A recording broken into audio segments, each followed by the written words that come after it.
ఉండలేనయ్యా నిన్ను పాడకుండా బ్రతుకలేనయ్యా నా యేసయ్యా నీవంటే నాకు ప్రాణం యేసయ్యా నా యేసయ్యా నీవంటే నాకు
నీ పిల్లల కన్నుల ఎదుట నిన్ను గొప్పగా నిలబెట్టాలని కోరుకుంటున్నాడు.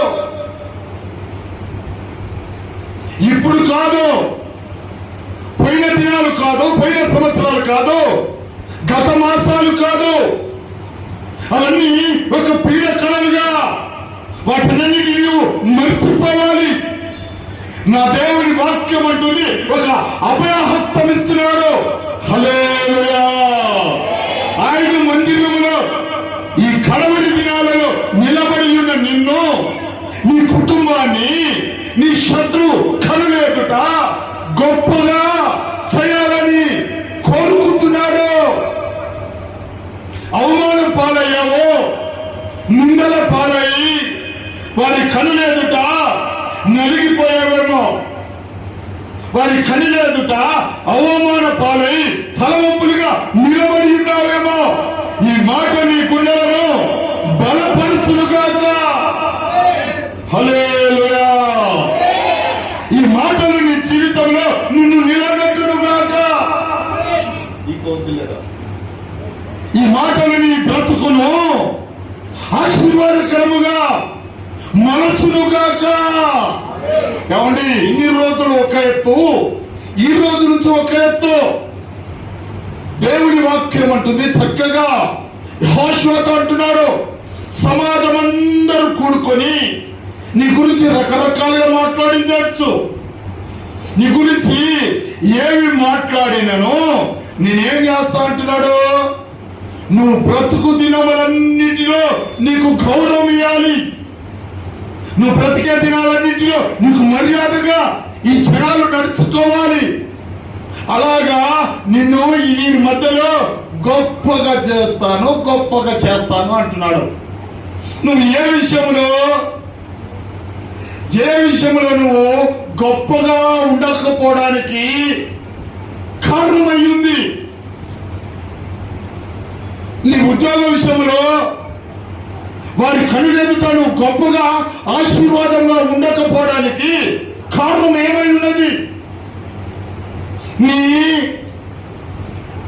బంధువుల మధ్యలో నువ్వు గొప్పగా వారి కనులెదుట ఆశీర్వాదానికి నోచుకోకుండా ఉండడానికి కారణము ఏంటి? నీ పిల్లల ఎదుట నువ్వు గొప్పగా ఉండకపోవడానికి కారణం ఏంటి? నా దేవుని వాక్యం అంటుంది, యెహోషువతో చక్కగా వాగ్దానం చేస్తున్నాడు. ఏమని? వారి కనులెదుట, వారి కనులెదుట ఎవరిని గొప్ప చేస్తాడంట? ఎవరిని చేస్తాడంట? చెప్పలేండి. ఎవరిని చేస్తాడు? వెనకాల ఉన్న వాళ్ళు ఎవరిని చేస్తా అంటున్నాడు? యెహోషువ అనే ఒక దైవ సేవకుని. ఈరోజు దేవుడు నీతో మాట్లాడే మాట ఏంటంటే, ఆయన సన్నిధిలో నిలబడి ఉన్న నిన్ను, నీ పిల్లలను శత్రువుల ఎదుట, నీ బంధువుల ఎదుట నిన్ను, నీ పిల్లలను, నీ కుటుంబాన్ని గొప్ప చేయడం మొదలు పెడతాడు. గొప్ప చేయడము మొదలు పెట్టాడు. ఈ ఆశీర్వాదానికి వారసులుగా నీవు నిలబడాలని ఆయన నిన్ను చేయి పట్టుకొని ఆయన సన్నిధిలో ఉన్న ఆశీర్వాదాలు నీ ఒడిలో కొలిచిపోయినుగాక. అంత మెల్లగా చెప్తారు ఏంది? ఆశీర్వాదాలు వద్దా? కావాలా వద్దా? ఏమండి, ఈ క్రిస్మస్ కి రూపాయి అప్పు లేకుండా ఇంటికి 2 పట్టు చీరలు కేసీఆర్ ఇస్తే కావాలా వద్దా? వద్దంటమా? ఫ్రీగా వస్తే చూడండి, అలాంటివి కాదు దేవుడిచ్చే ఆశీర్వాదాలు. ఇవన్నీ వ్యక్తిగతమైనటివి. కానీ దేవుడిచ్చే ఆశీర్వాదాలు ఎలా ఉంటే, నువ్వు బ్రతికిన దినాలన్నీ ఆరోగ్యముగా ఉండాలి.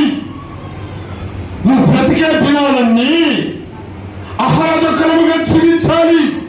నువ్వు బ్రతికే దినాలంతా కంటి నిండా నిద్రపోవాలి. నువ్వు బ్రతికే దినాలంతా మంచి వస్త్రాలు ధరించుకోవాలి. నువ్వు బ్రతుకు దినాలంతా నలుగురి కన్నులు నీ మీదనే కనబడాలి. అలాంటి ఆశీర్వాదము నా దేవుడు ఇయ్యడము ఇప్పుడే మొదలు పెట్టాడు. హల్లెలూయా. అందుకే మంచిగా అలాంటి ఆశీర్వాదము పొందుకోవాలంటే మనం ఏం చేయాలంట? బైబిల్లో ఒక చక్కని మాట చదువుకున్నాం. మొదటి దినవృత్తాంతాల గ్రంథము 25వ అధ్యాయము 5వ వాక్యం చదువుకున్నాం. ఎవరిని అలాగా ఆశీర్వదించాడు? ఆయన బ్రతికిన దినాలన్నీ వారి కన్నుల ఎదుట ఎవరిని దీవించాడో మాట చదువుకున్నాం. దేవుని వాక్కు విషయంలో రాజులకు దీర్ఘదర్శియకు హేమాను యొక్క కుమారులు హేమాను సంతతిని గొప్ప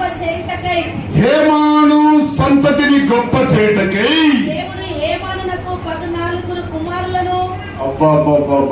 ఒకసారి తల పైకెత్తండి. ఏమండి, ఈయన ఒక హేమాను అనే ఒక రాజు. ఎంతమంది కుమారులంట? ఏమండి, ఒక్కని గంటనే వాడు ఎలాగా మన కళ్ళను పొడిచేస్తున్నాడు. ఒక్కని గంటనే కదా. ఎట్లుంటున్నాడు? ఒక్కని గంటనే వాడు మన కళ్ళను పొడుస్తున్నాడు. వాడు ప్రయోజకుడైతే పర్వాలే. హల్లెలూయా. వాడు ప్రయోజకుడైతే పర్వాలే. నిష్ప్రయోజకుడైతే, పనికి రాని వాడైతే శత్రువుల ఎదుట అవమాన పాలై తలదించుకుంటావు. నీ బంధువుల ఎదుట నిందల పాలై